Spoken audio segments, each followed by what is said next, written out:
Queridos, conforme temos visto nas nossas exposições dessa carta tão preciosa, Paulo traz diversas instruções ao jovem pastor Timóteo sobre como ele deveria se conduzir com relação à administração das igrejas de Éfeso. Foi o que vimos dos capítulos de 1 a 3, instruções sobre falsos mestres, instruções sobre liderança, o papel das mulheres, o papel dos homens no culto, uma série de outras instruções. Não é sem razão que essas cartas, as duas de Timóteo e Tito, elas são chamadas de cartas pastorais, porque elas têm exatamente como objetivo instruir pessoas que estavam com a responsabilidade de pastorear algumas igrejas locais. Aqui no trecho que nós lemos, Paulo continua a trazer orientações a Timóteo, mas agora especialmente como ele se deveria conduzir e se preservar em meio às demandas do ministério pastoral, especialmente diante do risco de apostasia. A melhor maneira para entendermos algumas das orientações que tem aqui é nos lembrarmos que nos versos anteriores, de 1 a 5, e que foram objeto da nossa exposição na segunda-feira passada, Paulo advertiu Timóteo quanto ao risco da apostasia. Ele fala de pessoas que darão ouvidos a doutrinas de demônios e que serão iludidas por espíritos enganadores e que se desviariam da fé, ensinando coisas contrárias à palavra de Deus, a sã doutrina conforme ministrada pelos apóstolos. Particularmente, Paulo destaca dois aspectos dessa doutrina apóstata, que era exatamente a doutrina que estava sendo ensinada pelos falsos mestres em Éfeso, que era o celibato obrigatório, eles proibiam o casamento, e o jejum obrigatório com fins religiosos. Aqui Paulo diz que eles recomendam ou ensinam a abstinência de alimentos que Deus, na verdade, preparou para os seus desfrutarem com muita alegria. Foi isso que nós vimos na segunda-feira passada. Então, Paulo diz para que Timóteo tenha cuidado com esse tipo de ensino que acaba anulando a graça do nosso Senhor e Salvador Jesus Cristo. E agora, à luz disso, ele traz essas instruções que nós vamos ver aqui. São 4 orientações gerais que o apóstolo Paulo traz a Timóteo, à luz desse risco da apostasia e da chegada dos falsos mestres nas comunidades da cidade de Éfeso. Muito embora essa passagem seja focada no trabalho pastoral, eu tenho certeza que qualquer cristão, todo cristão pode tirar bastante proveito do que Paulo está dizendo aqui, fazendo aplicações particulares à sua vida. Os 4 pontos que Paulo traz aqui, vamos chamar de orientações gerais. As 4 orientações são estas. Primeiro, Timóteo deveria expor a sã doutrina à igreja, versos de 6 a 7. Segundo, ele deveria cultivar uma vida de piedade, ele pessoalmente, deveria cuidar de si, exercitando piedade. Nós vamos ver o que é isso, do verso 7 a 10. Terceiro, ele deveria se dedicar intensamente ao pastorado, versos de 11 a 13. E, por último, ele deveria cuidar da sua vida e da doutrina, pensando na sua própria salvação e na salvação dos seus ouvintes, versos 14 a 16. É muito material, não sei se vai dar para cobrir tudo hoje, mas nós vamos tentar, tá bem? Vamos começar então com a primeira orientação para que Timóteo expusesse a sã doutrina aos irmãos, versos 6 e 7 do capítulo 4. Expondo essas coisas aos irmãos, serás bom ministro de Cristo Jesus, alimentado com as palavras da fé e da boa doutrina que tens seguido, mas rejeita as fábulas profanas e de velhas caducas. São 2 orientações aqui debaixo desse cabeçalho principal. A primeira, positivamente, preventivamente, Timóteo deveria expor estas coisas aos irmãos. Estas coisas aí se refere ao que Paulo acabou de dizer nos versos de 1 a 5, que foi: cuidado com a apostasia, cuidado com o ensino de demônios e abstinência do casamento e abstinência de comida, isso imposta e obrigatória, isso é desviar-se da verdade, é a negação de Jesus Cristo.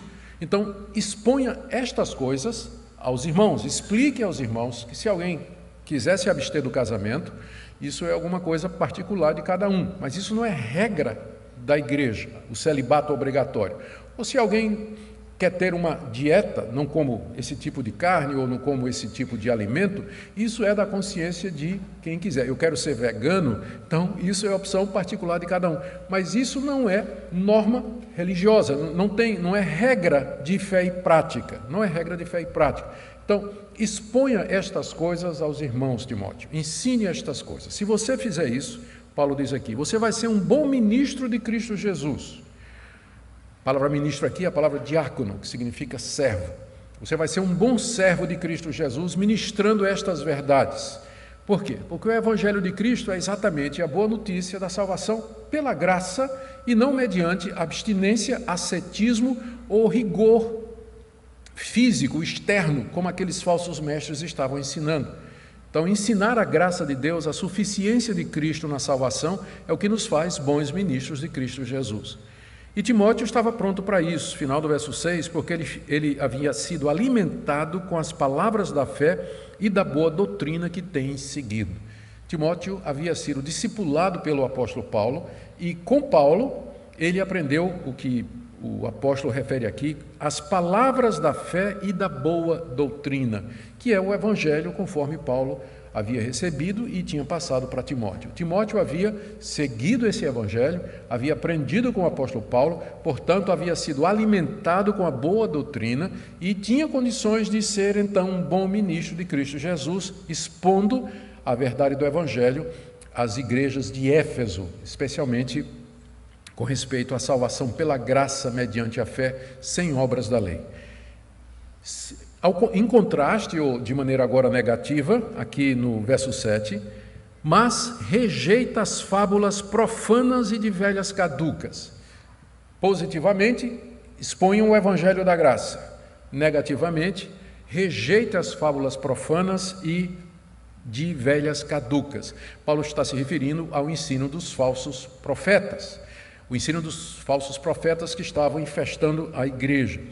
Chamaram de fábulas profanas porque os falsos mestres, conforme já vimos nos capítulos anteriores, eles traziam lendas e fábulas e mitos tirados da literatura apócrifa, dos escritos gnósticos, genealogia de anjos, visões apocalípticas. Paulo chama tudo isso de fábulas profanas. Ou seja, não é nada verdadeiro, é tudo invenção.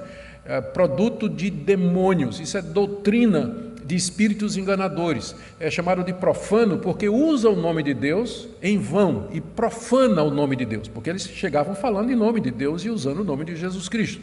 Mas Paulo diz, é tudo mito o que esse pessoal está ensinando, é tudo fábula. E aqui é importante esse ponto, você observar que os escritores do Novo Testamento, eles faziam distinção entre o que é real e o que é uma fábula. Existem estudiosos, críticos, que a gente chama de liberais, que dizem que no primeiro século, essa distinção entre algo que era realmente histórico e algo que era elaborado, poético ou alegórico, não era uma distinção muito clara. E que no primeiro século as pessoas viviam numa espécie de fantasia. E o que você tem no Novo Testamento, Jesus andando sobre as águas, Jesus ressuscitando mortos, Jesus alimentando uma multidão, é tudo invenção dos discípulos que acabaram atribuindo aquelas fábulas ao Jesus histórico, mas na verdade nada daquilo aconteceu. Só que os autores do Novo Testamento sabiam muito bem o que é fato histórico e o que é fábula, como Paulo está dizendo aqui a Timóteo. Timóteo, isso que esse pessoal está ensinando é mentira, é fábula, é mito, é lenda, não é real. Não está enraizado na realidade histórica. É claro que os autores do Novo Testamento e os autores do Antigo Oriente, eles sabiam a diferença entre uma ficção inventada por alguém e um fato histórico, alguma coisa que de fato aconteceu. Isso que esses mestres estão ensinando, diz o apóstolo Paulo a Timóteo, são fábulas profanas, porque vêm em nome de Deus e atacam o nome de Deus, e por isso se deve rejeitar. Mas não somente são fábulas profanas, mas Paulo diz, e de velhas caducas. Paulo não é politicamente correto, não é? Não pode insultar as velhinhas dessa forma aqui. As velhinhas ficariam certamente revoltadas no dia de hoje, não é? Por isso que as versões mais modernas já não trazem a expressão velha caduca. mas está no original, está no grego. Então, o que Paulo queria dizer é que, depois de uma certa idade, a pessoa... não tem como explicar isso sem ofender, não tem. Mas o que ele está dizendo é que, às vezes, as pessoas ficam idosas, ficam sem ter o que fazer e tudo, e começam a falar da vida dos outros, fofocar, inventar história, quer saber o que é que aconteceu, e agora com o WhatsApp fica pior ainda. Então, Paulo compara a pregação dos falsos mestres a esse tipo de conversa inútil que você não presta atenção, você não deve dar atenção. É isso que ele está dizendo. Você não deve dar atenção a esse tipo de coisa, porque não tem substância, não tem fundamento, não tem nada. Então, Timóteo, primeira orientação: exponha a sã doutrina aos irmãos. Você sabe fazer isso, você foi educado com as palavras da fé e da boa doutrina. E rejeite o ensino dos falsos mestres, porque são fábulas, são mitos e lendas que profanam o nome de Deus, e são coisas que não merecem atenção, não merecem atenção. Segunda orientação que Paulo dá aqui a Timóteo é que ele deveria cultivar uma vida de piedade. Está aí no final do verso 7 até o verso 10. Certamente essa é a melhor maneira de nunca nos desviarmos. Lembra que eu falei que nós temos que ler essa passagem à luz dos primeiros 5 versículos, onde Paulo adverte Timóteo a ter cuidado com a apostasia, que é o desvio da verdade. Então, à luz dessa possibilidade, à luz desse risco da apostasia, considerando que muitos já seguiriam esse caminho, Timóteo deveria cultivar uma vida de piedade, como ele diz aqui. Metade do verso 7. Exercita-te pessoalmente na piedade, pois o exercício físico para pouco é proveitoso, mas a piedade para tudo é proveitosa, etc. Nós vamos depois explicar o restante desses versículos, mas primeiro vamos focar aqui nessa questão, o que é piedade e o que é se exercitar em piedade. A regra da interpretação diz que a gente deve procurar sempre que possível em que sentido uma palavra é usada no contexto, para que nós possamos decidir. Não é determinativo, mas geralmente vai ser nossa melhor tentativa. No contexto imediato, Paulo usa a palavra piedade como sendo simplesmente o Evangelho, que é o capítulo 3, verso 16, que nós já vimos também. Evidentemente, grande é o mistério da piedade. 2 pontos. Aquele que foi manifestado na carne, foi justificado em espírito, contemplado por anjos, pregado entre os gentios, crido no mundo e recebido na glória. Nós vimos, quando expusemos essa passagem, que piedade aqui é a mesma coisa do Evangelho. O mistério do Evangelho é muito grande. O Evangelho é chamado de piedade porque ele produz uma vida de piedade, de devoção, de apego a Deus. Ele nos leva a Deus, nos reconcilia com Deus.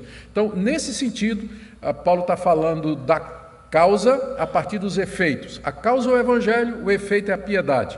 Mas Paulo se refere então à causa, mas na verdade ele quer dizer o Evangelho. Então, se nós entendermos dessa maneira, então faz sentido aqui, quando Paulo diz no verso 7, exercita-te pessoalmente na piedade, ou seja, naquelas demandas ou naqueles exercícios espirituais que são prescritos pelo Evangelho ou que estão relacionados com o Evangelho e que vão ajudar você a permanecer firme sem se desviar e sem seguir o caminho da apostasia. Eu creio que essa é a melhor interpretação. Piedade aqui é também o Evangelho, exercita-te no Evangelho, ou seja, naquelas coisas que o Evangelho diz que você tem que fazer. É o que nós chamamos de disciplinas espirituais: oração, leitura da palavra, meditação, jejum. São disciplinas espirituais que, para serem exercidas, nós vamos precisar de dedicação. Por isso que logo em seguida Paulo traz uma comparação com o exercício físico, porque é semelhante.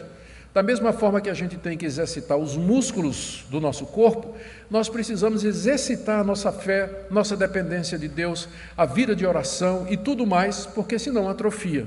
É a figura aí. Exercita-te pessoalmente na piedade, pois o exercício físico para pouco é proveitoso.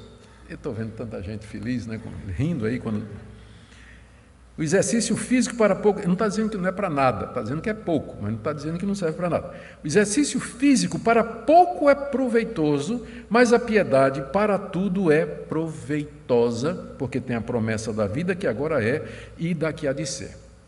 Seguindo então nessa linha de interpretação, que a piedade é o exercício das disciplinas espirituais requeridas pelo Evangelho, segue-se que nós devemos cuidar da nossa alma da mesma forma que nós cuidamos do nosso corpo, o exercício físico. E nós nos exercitamos, nós caminhamos, nós fazemos alguma atividade porque nós sabemos que isso beneficia o nosso corpo e que essas coisas são boas e proveitosas.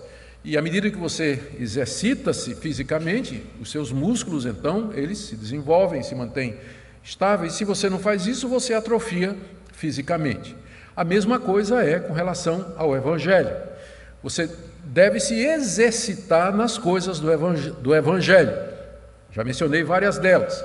E nós temos uma razão, Paulo nos dá uma razão para isso. A razão é a seguinte: o exercício físico, ele é proveitoso, mas ele serve apenas para essa vida, enquanto nós temos um corpo feito de carne, ossos, sangue e músculos que precisam do exercício.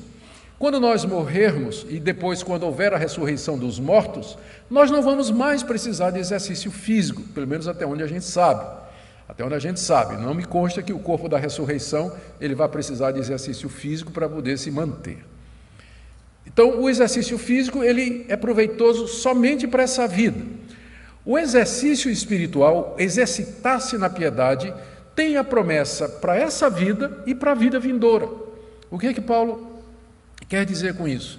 Ele quer dizer que se você se exercita na piedade, busca Deus em oração, lê a palavra de Deus, medita nas coisas de Deus, vive de acordo com o Evangelho, Deus vai abençoar a sua vida aqui. É o que ele diz aqui. Tem a promessa da vida que é, da vida presente. Ou seja, Deus promete abençoar os piedosos, aqueles que exercitam-se espiritualmente nas coisas do Evangelho. Isso pode significar algum livramento, isso pode significar bênçãos materiais, isso pode significar saúde, isso pode significar uma cabeça boa, porque certamente alguém que anda na presença de Deus, em oração, ele vai sentir mais paz no coração, ele vai lidar melhor com a ansiedade, ele vai enfrentar muito melhor as coisas difíceis e as calamidades dessa vida. Então, ele vai evitar certas coisas que prejudicam a sua saúde, que é o álcool em excesso, o fumo e uma série de outras coisas. Então, é claro que a pessoa que é piedosa, a piedade vai trazer benefícios aqui para essa vida. Vai trazer benefícios aqui para essa vida. E não somente para essa vida. E aqui que está o ponto da comparação. Vai trazer benefícios para a vida futura. Tem implicações para a vida eterna, uma apreciação melhor das coisas de Deus, uma contemplação maior da grandeza de Deus e da graça que há na pessoa de Jesus Cristo, uma perspectiva mais clara do nosso pecado e da nossa necessidade de Deus. Ou seja, em todos os sentidos, o exercício espiritual, ele deve ser procurado. Paulo está argumentando com Timóteo, porque ele diz para Timóteo: Timóteo, você precisa exercitar-se espiritualmente, não somente fisicamente, mas espiritualmente, porque isso tem muito mais vantagem do que o exercício físico. E Paulo diz no verso 9: fiel é esta palavra e digna de toda aceitação, que significa, o que eu estou dizendo, Timóteo, é verdadeiro, é muito sério, e você deve receber essa palavra que eu acabei de dizer como sendo a expressão da verdade. Veja como isso, Paulo usa essa expressão, fiel é a palavra e digna de toda aceitação, umas 5 vezes nas cartas pastorais, e ele faz isso toda vez que ele está introduzindo um assunto de peso, um assunto que ele considera de extrema relevância, e é o que ele faz aqui, na questão do exercitar-se em piedade. E aí ele acrescenta mais um argumento para convencer Timóteo de que Timóteo deveria exercitar-se na piedade. Ele diz no verso 10, ora, é para esse fim que labutamos e nos esforçamos sobremodo. O fim que Paulo se refere aqui, é a promessa que Deus fez no verso 8, de que a piedade tem a promessa da vida que agora é e da que há de ser. Deus promete abençoar os piedosos aqui nessa vida e na vida futura. Então, Paulo continua, é para esse fim que nós nos esforçamos e labutamos. É para esse objetivo, pensando nas promessas para essa vida aqui e nas promessas para a vida futura, que nós nos dedicamos à oração, à meditação, leitura da palavra, jejum quando necessário e qualquer outra disciplina espiritual que nos ajuda a chegar mais próximos de Deus e experimentar mais plenamente as promessas do Evangelho. É para esse fim, Timóteo, que nós nos esforçamos, labutamos e nos esforçamos. As duas palavras são muito fortes no grego, tanto labutar como esforçar. Esforçar, particularmente, é a tradução da palavra grega agonizomai, do verbo grego agonizomai, que só pelo som vocês já sabem o que é que ele significa em português. É você se esforçar ao ponto da agonia, você agonizar por uma coisa tão intensamente que você entra em agonia.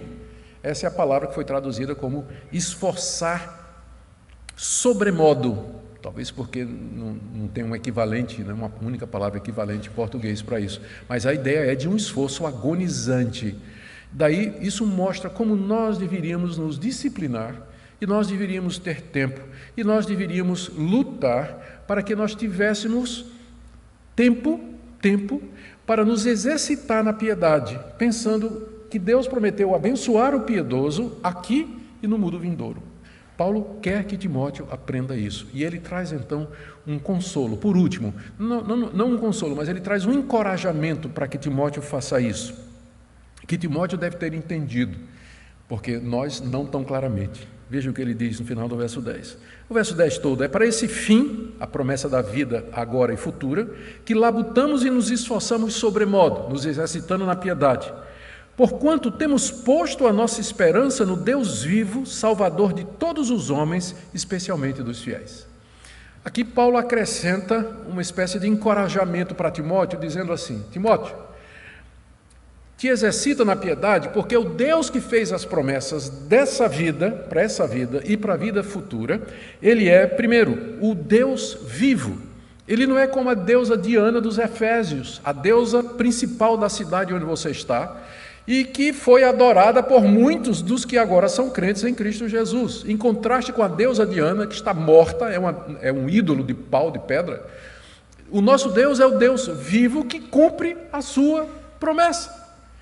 Então, você pode se dedicar à piedade, porque a nossa esperança está nesse Deus, a nossa confiança está nesse Deus, e que Ele vai cumprir o que Ele promete. Ele abençoa o piedoso, aqui e na vida futura. E Ele é o Salvador de todos os homens, especialmente dos fiéis. E aqui nós temos aqui mais uma daquelas passagens na primeira de Timóteo que são complicadas e difíceis de entender. Há várias possibilidades de interpretação. As duas principais são as seguintes. Primeiro, que Paulo aqui está se referindo à salvação no sentido soteriológico, salvação da culpa do pecado, da condenação da ira de Deus e o recebimento da vida eterna, o perdão e viver no céu e no novo céu e na nova terra onde habita a justiça. Então, se Deus é Salvador nesse sentido, então o que é que Paulo está dizendo aqui? Timóteo, você se dedica à piedade, porque você vai ser abençoado por Deus aqui nesse mundo e no mundo futuro, porque Deus, Ele salva todos os homens, especialmente você que é fiel. Faz sentido, mas só que a conclusão lógica é o universalismo. Paulo está dizendo que Deus vai salvar todos os homens, que todos os homens serão salvos dos seus pecados e que entrarão no reino eterno e que herdarão a vida eterna conforme a sua promessa. Para nós é difícil essa linha de raciocínio, porque vai colocar Paulo contra Paulo. Porque Paulo, não somente aqui na 1 Timóteo, mas em outros dos seus escritos, em todos os seus escritos, ele fala não somente da salvação mediante a fé em Cristo Jesus, mas da condenação e a perdição dos ímpios e dos incrédulos, e de que a ira de Deus vai se abater sobre eles. Então nós não podemos tomar a palavra salvador aqui no sentido de salvar dos pecados. E em que sentido então? Quando a gente estuda esse verbo grego, a gente percebe que ele, aqui está um adjetivo, né, mas ele tem a mesma raiz do verbo, a gente percebe que a salvar no Novo Testamento nem sempre é salvar somente dos pecados para a vida eterna, mas significa às vezes um livramento. O verbo sozo, de onde vem esse adjetivo salvador, ele é muito usado nos evangelhos naquelas ocasiões quando Jesus diz para alguém que ele curou: vai em paz, a tua fé te salvou. Mas salvar ali não é no sentido de que a pessoa foi perdoada, porque em muitos casos a pessoa era curada e não queria saber de Jesus, né? Foi embora. Mas ali poderia ser traduzido da seguinte maneira: vai em paz, a tua fé te libertou, a tua fé te curou do teu mal, te salvou da doença que você tinha. Então, nesse sentido, Deus é Salvador. Nesse sentido, Salvador significa provedor, libertador, alguém que cura, alguém que supre necessidades. E aí o texto faz muito mais sentido, porque se você vem acompanhando o meu raciocínio, Paulo disse a Timóteo: te exercita na piedade, porque tem promessa para esse mundo e para o mundo futuro. Ou seja, Deus abençoa o piedoso aqui nesse mundo. De que maneira? Ele salva o piedoso, ele liberta o piedoso diante das aflições, diante da crise, diante da angústia. Deus é o Salvador de todos os homens, no sentido de que Ele dá pão, Ele dá saúde, Ele dá prosperidade, Ele abre portas para toda a humanidade. Isso a Bíblia ensina com muita clareza. O próprio Jesus disse em certa ocasião que Deus faz com que o seu sol e a sua chuva venham, saiam, caiam sobre justos e injustos. Deus abençoa o ímpio, Deus abençoa o incrédulo, Deus abençoa o ateu com saúde, prosperidade, alguma dose de felicidade, alguma dose de realização aqui nesse mundo. Nós sabemos disso, é óbvio, a gente conhece gente assim. Então, é nesse sentido que nós temos que interpretar a passagem. Timóteo, você deve se exercitar na piedade, porque quem prometeu nos abençoar aqui nesse mundo foi o Deus vivo, e Ele supre as necessidades de todas as pessoas, especialmente dos fiéis, aqueles que se exercitam na piedade, aqueles que buscam a Deus, que entregam sua vida a Deus e que suplicam a Ele a sua proteção. Eu quero sugerir a vocês que essa é a interpretação menos complicada e a interpretação que é seguida pela maioria dos comentaristas, porque se você chamar Deus aqui de Salvador no sentido soteriológico, você vai ter que cair no universalismo. Deus vai salvar a humanidade toda. Isso não é verdade. Deus abençoa toda a humanidade, com bênçãos materiais, mas é somente para os que são seus que Ele é Salvador no sentido eterno. Muito bem. Vamos agora para a terceira orientação geral. Terceira orientação. Nós vimos, primeiro, Paulo disse: expõe a sã doutrina, rejeita as fábulas e de velhas caducas. Segundo, cultive a piedade, porque ela tem promessa nessa vida e para a vida futura. Terceira orientação, se dedique ao pastorado, Timóteo. Está aí do verso 11 até o verso 13, fazendo três coisas. São três orientações aqui debaixo desse cabeçalho. Primeiro, ordene e ensine essas coisas, verso 11. Ordene e ensine essas coisas. Essas coisas é aquilo que Paulo falou antes, no capítulo 4, de 1 a 5. Apostasia, ensino de demônios, cuidado com celibato obrigatório, cuidado com a abstinência de comidas impositiva. Ensina e ordena estas coisas, ou seja, que a nossa salvação é em Cristo Jesus pela graça. Ordenar e ensinar aponta para o fato de que Timóteo, ele tinha autoridade na igreja para fazer isso. Ordenar e ensinar, ele tinha autoridade para fazer isso. Era uma autoridade que havia sido dada pelo apóstolo Paulo. Essa é a razão, inclusive, porque essa carta deveria ser lida na igreja de Éfeso, para que os membros da igreja de Éfeso, ao ler isso aqui, o próprio apóstolo Paulo está dizendo que Timóteo pode ensinar e ordenar estas coisas. Então, dessa forma, essa carta já preparava o coração dos crentes de Éfeso para receber o ensino autoritativo de Timóteo. Timóteo, ensine estas coisas, ordene estas coisas. A autoridade para ordenar não está na pessoa de Timóteo, é óbvio. Vocês veem o tempo todo Paulo dizendo: ensina a sã doutrina, ensina a palavra de Deus de maneira correta. A autoridade do pastor está nisso. Enquanto o pastor está ensinando a palavra de Deus, você deve escutar, você deve ouvir, você deve se submeter à palavra de Deus. A autoridade do ministério é a autoridade da palavra de Deus. Mas se o pastor, qualquer que seja, de qualquer denominação, ele ensinar alguma coisa que não tem fundamentação bíblica, que não tem autoridade da Escritura, você tem a obrigação de não se submeter. Você pode questionar. Não se intimide se ele disser, não toqueis no ungido do Senhor. Não se intimide, porque ele só é ungido do Senhor enquanto ele está dentro da palavra do Senhor. Se ele está fora da palavra do Senhor, ele está fora da unção do Senhor. Pode ter certeza. E você pode questionar. Pode questionar. Se não, ouça o que Paulo está dizendo a Timóteo. Ordena e ensina estas coisas, com a autoridade do ministério, porque foi por isso que Deus colocou pastores e mestres na igreja, exatamente para orientar a igreja, para guiar a igreja no caminho da palavra de Deus. Então, primeira coisa, ordena e ensina estas coisas com autoridade. Segundo, Timóteo, não deixa ninguém desprezar você, porque você é um menino. Verso 12. Ninguém despreze a tua mocidade, pelo contrário, torna-te padrão dos fiéis na palavra, no procedimento, no amor, na fé e na pureza.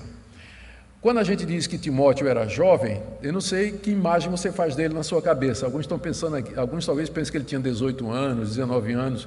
É provável que ele tinha entre 25 a 30 e poucos anos de idade.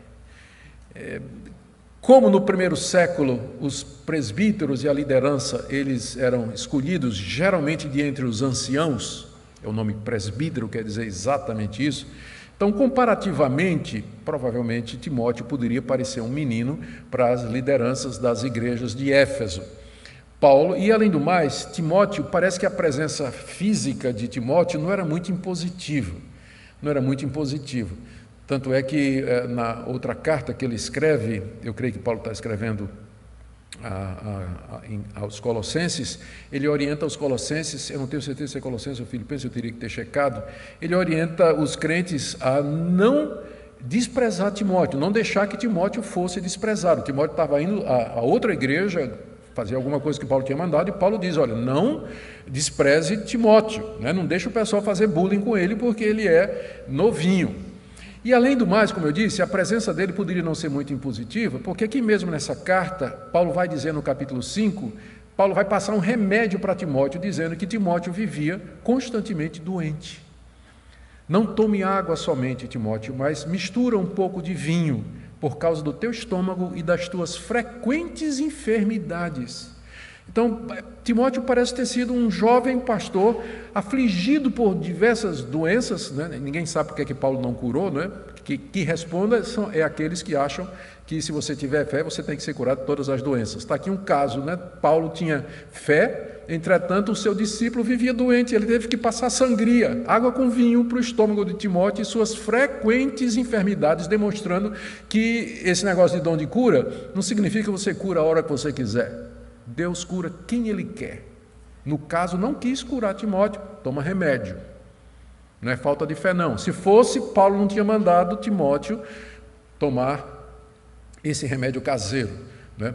E lembrando, é um remédio caseiro, tá? O vinho aqui é um remédio caseiro, tá? Para que ninguém se aproveite dessa passagem para outras coisas. Está tomando, emborcando. Não, Paulo mandou aqui, é medicinal, coisa nenhuma, né?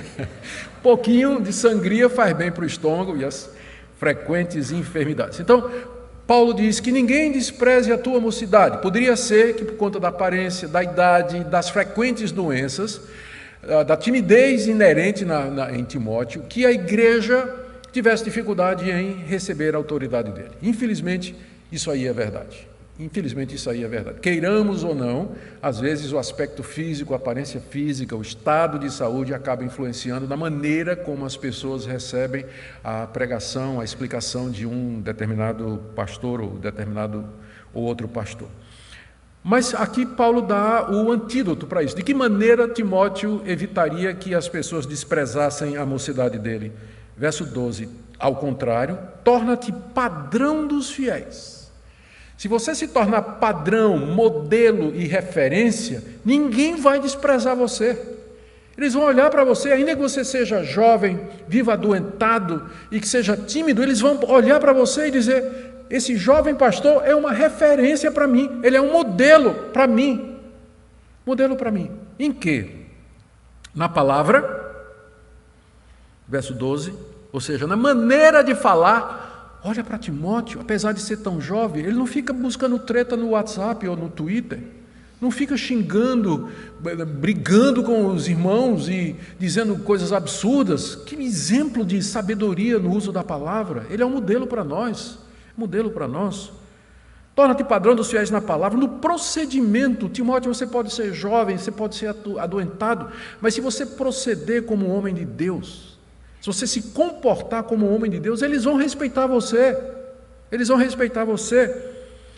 No amor, você pode ser um jovem tímido, mas se a igreja perceber que você ama as pessoas, que você está disposto a renunciar e se dar por elas, elas vão respeitar você, pastor. Torna-te padrão dos fiéis na fé. Se a igreja perceber que você é um homem que confia em Deus, que você vive na prática aquilo que você ensina, eles vão respeitar você, pastor. Ainda que você seja jovem, que você seja doente, que você seja tímido, eles vão respeitar você. A mesma coisa na pureza dos motivos, na pureza das intenções. Não faz as coisas por falsidade, não fala pelos dois cantos da boca, diz uma coisa pelo canto, enquanto em outro lugar diz outra coisa pelo outro canto da boca. Mas uma pessoa que é pura nas suas intenções.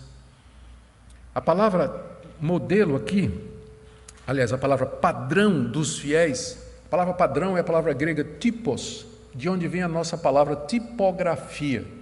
Hoje em dia não mais, talvez ainda existe, mas nas tipografias antigas, o que acontecia? As letras eram uma espécie de carimbo, era chamado de tipo.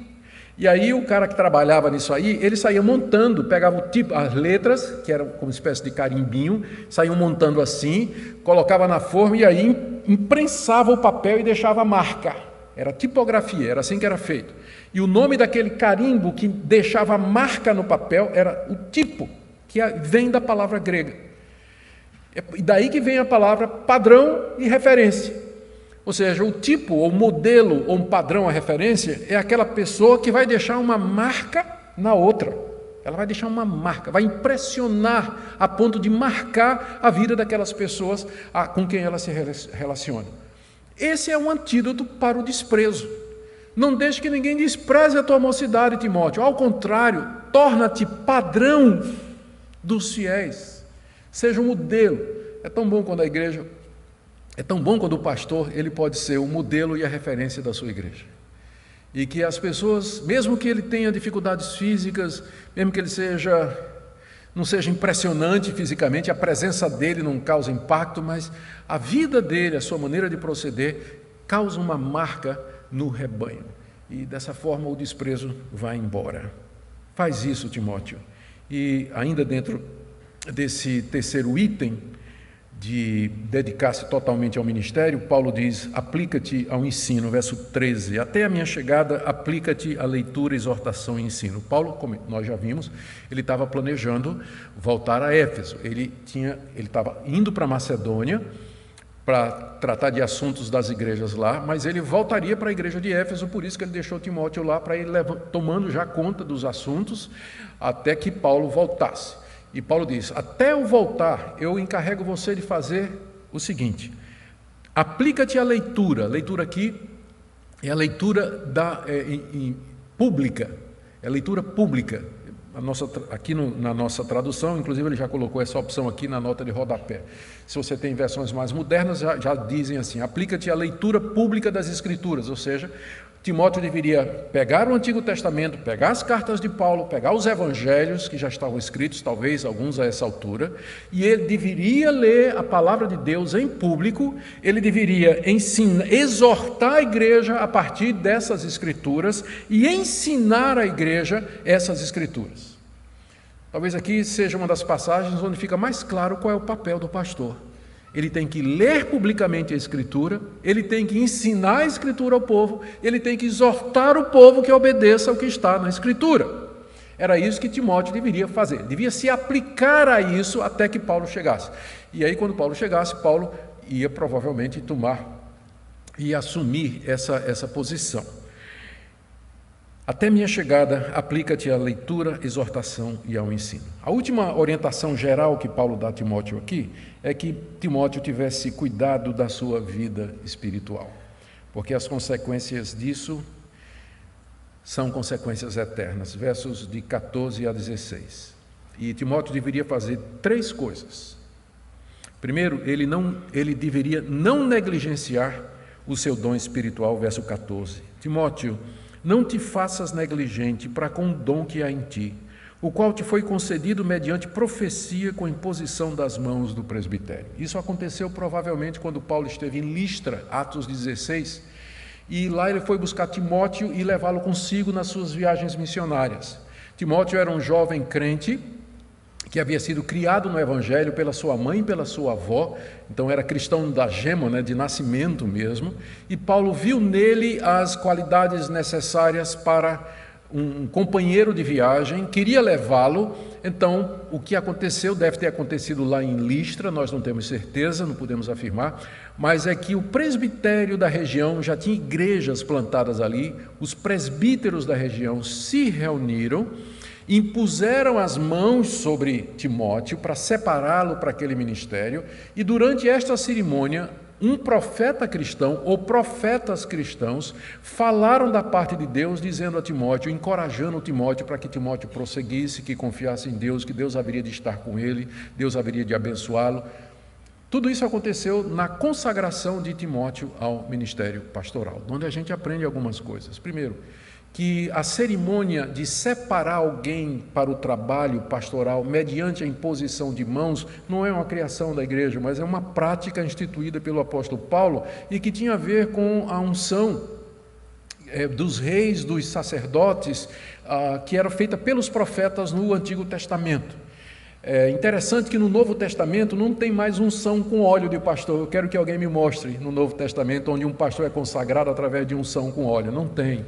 Isso era como se fazia no Antigo Testamento para os reis e para os sacerdotes. Há todo um ritual na lei de Moisés sobre a unção do sacerdote. Até o óleo tinha que ser um óleo especial, tinha uma receita especial. Mas no Novo Testamento é imposição de mãos por parte do presbitério, dos presbíteros, daqueles que já são pastores antes. Qualquer outro ritual é invenção.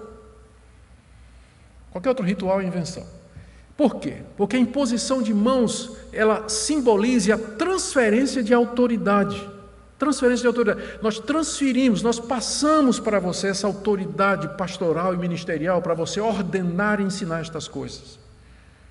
É isso que é o ofício, é isso que a gente chama de ofício pastoral. É chamado de ofício por isso, porque ele provém dessa designação oficial por aqueles que são os legítimos representantes ou continuadores da obra apostólica. Então, nesse evento em que Timóteo foi consagrado, separado, ordenado ao ministério, pessoas, profetas cristãos, trouxeram essa palavra de encorajamento. E ali ele recebeu esse dom, provavelmente uma referência ao dom de mestre, o dom de ensinar, que Paulo, tanto aqui, diz para ele, você tem que usar isso aí em Éfeso, Timóteo, você tem que usar. Paulo diz para Timóteo, não negligencie esse dom que você recebeu. O que é que significa negligenciar? Seria deixar de usar. E se você deixa de usar, ele atrofia. Não seja negligente, Timóteo, você é um mestre, você foi ordenado para isso. Os profetas falaram, te abençoaram, disseram que Deus estaria com você. Então, coragem, homem. Usa o dom que Deus te deu. Se você não usa, você vai negligenciar, ele vai cair em desuso. Busca o poder de Deus, porque ele foi dado por Deus. Então, busca o poder de Deus para que você exerça esse dom. Se prepare para usar esse dom o melhor possível. Estude a Escritura. Aprenda a Bíblia. Para que você possa usar o seu dom de maneira mais eficaz. Não negligencie esse dom que Deus lhe deu. Como isso é necessário? Como isso é necessário hoje? Pastores sejam encorajados, animados a desenvolver aquelas habilidades e dons que Deus lhe deu para abençoar o seu povo. Segunda coisa, medita nessas coisas, Timóteo, verso 15. Medita estas coisas, ou seja, tudo isso que eu acabei de te dizer aqui, e nelas ser diligente para que teu progresso a todos seja manifesto. E aí o povo vai ver que você não é um mocinho bobo. Mostra o teu progresso na vida espiritual, o teu progresso na vida cristã, o teu progresso no ministério.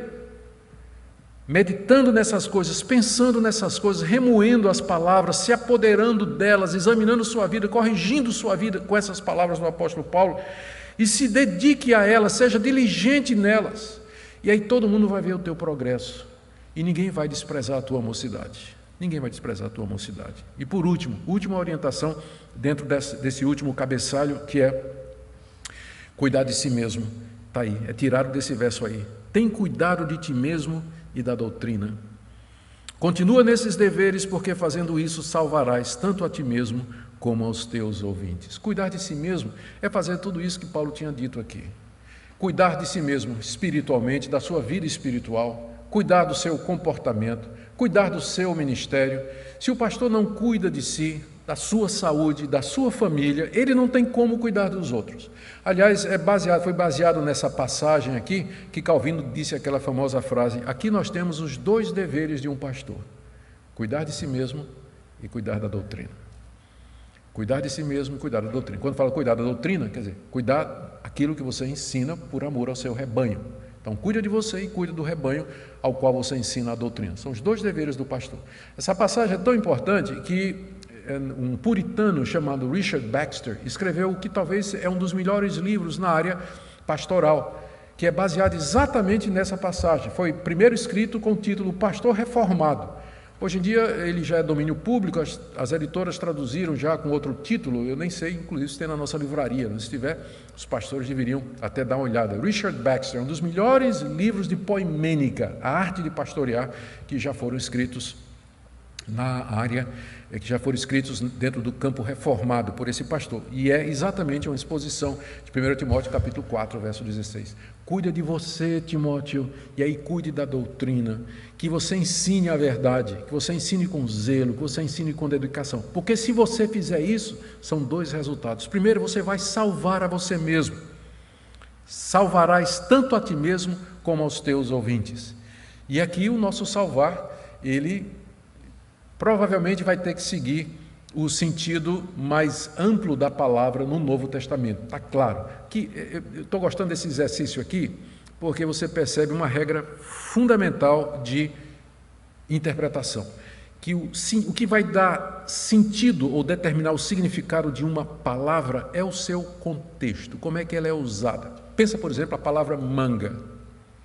A palavra manga, ela pode significar a manga do carburador, a árvore, a fruta manga, manga de camisa, o verbo mangar. Como é que você vai saber o que é que significa? O que é que vai resolver isso? O contexto. Maria, traz uma manga aí. Óbvio que só pode ser ainda a fruta ou a manga de candeeiro, né? Ainda pode ser isso aí. Você quer parar de mangar comigo? Então, significa zoar, né? Fazer bullying. Então, o contexto é que vai dizer o que é que uma palavra significa, e não necessariamente a sua etimologia. Como nós vimos na última vez que apareceu a palavra salvar aqui, Deus é Salvador. E aqui, no contexto, o que Paulo está falando é Salvador no sentido eterno mesmo. É a única coisa que vai fazer sentido. Continua cuidando de ti e da doutrina, porque através dela você vai se salvar, e a salvação aqui só pode ser a salvação eterna, e você vai salvar os seus ouvintes. Aqui a gente tem que prestar atenção que o Novo Testamento, com frequência, atribui ao instrumento aquilo que é a ação do autor. Deus salva pecadores, mas Ele salva pecadores através de outros pecadores. Então, às vezes, Ele se refere à salvação como sendo feita pelo instrumento, como é o caso aqui. Timóteo, se você continuar a pregar o Evangelho, você vai salvar os seus ouvintes. Não é que Timóteo vai salvar os ouvintes, é que através de Timóteo, Deus vai salvar os ouvintes. Por exemplo, lá no final de Tiago, se alguém apartar um pecador do seu caminho, salvará a alma dele da morte e cobrirá uma multidão de pecados. Mesma expressão lá no fim de Tiago, mas na verdade significa que é Deus que vai fazer isso. Nós somos apenas instrumentos. O que nos levanta pontos importantes aqui para o pastor. Você é um instrumento pelo qual, ou pregador, você é um instrumento pelo qual Deus vai salvar as pessoas. Segundo, Deus salva as pessoas através da pregação. Tu salvarás os teus ouvintes. O que é que isso significa? Que Deus determinou que a salvação será através de ouvir a palavra de Deus. E como ouvirão se não há quem pregue. Se não há quem pregue. A pregação continua sendo o método estabelecido por Deus para chamar os seus eleitos, salvar pecadores, edificar a igreja, instruir o seu povo, advertir o mundo, anunciar o juízo findouro e proclamar todas as promessas de Deus. Não há substituto. Não há substituto, e essa passagem é uma passagem das muitas que provam isso. Eu quero terminar com algumas aplicações. Primeiro, para você, meu colega, irmão, colega de ministério, pastor. Esse texto aqui é extremamente desafiador. Não dá para ler isso aqui sem cairmos de joelhos em lágrimas diante de Deus, sondando o nosso coração, sondando nossa vida, nosso ministério, nossas motivações. É uma palavra que traz ânimo, que traz orientações e que mostram, revelam que o ministério pastoral é cheio de lutas, lutas mesmo. E aqui vem minha segunda palavra, para aqueles jovens que ficam pensando em um dia se tornar pastor. Pensa bem no que é que você vai fazer. Pense bem, porque é isso aqui, é luta, é conflito, é disciplina, é exercício, é dedicação intensa, que nos consome dia e noite, diuturnamente. Não são poucos pastores que eles acabam em burnout mesmo. Eu já mencionei aqui para vocês que nos Estados Unidos, a Associação Americana de Medicina, não lembro bem qual é o órgão lá, classificou as 3 profissões que demandam mais recursos da saúde nos Estados Unidos, que são policiais, médicos e religiosos, pastores. Estamos na categoria de risco, as 3 profissões mais arriscadas do mundo. É exatamente essa daí. Então, jovem, pensa bem quando você diz assim, eu quero ser pastor. Pensa bem. Só vá se não tiver jeito. Só vá se Deus jogar você na barriga de um peixe e mandar você de volta para Nínive, como ele fez com Jonas. Não pense no pastorado como sendo uma coisa leve e superficial, mas uma coisa muito séria. E por fim, uma palavrinha aos membros da igreja. O que é que vocês poderiam fazer para animar os pastores de vocês? Seus pastores passam por necessidade, eles sofrem, eles têm problemas com sua família, eles têm problema de saúde, eles têm problema financeiro. Às vezes eles tentam fazer o melhor, mas eles erram, eles tropeçam, eles não fazem as melhores escolhas. Qual tem sido a sua atitude? Crítica? Condenação? Ao menos ora pelos seus pastores? Já tentou chegar para ele, dar um abraço, e uma palavra de consolo, de conforto, e em vez de oferecer crítica e condenação, oferecer apoio, porque se o pastor é homem de Deus, ele não erra de propósito, ele tenta fazer o que é correto e agradar a Deus, mas como pecador que ele vai falhar, nem sempre a pregação dele vai ser boa. É muito difícil você manter a consistência, ou seja, sempre pregar nesse nível. Às vezes, nós saímos do púlpito procurando um buraco para se esconder, achando que fizemos o trabalho mais porco da vida da gente. Então acontece muito isso.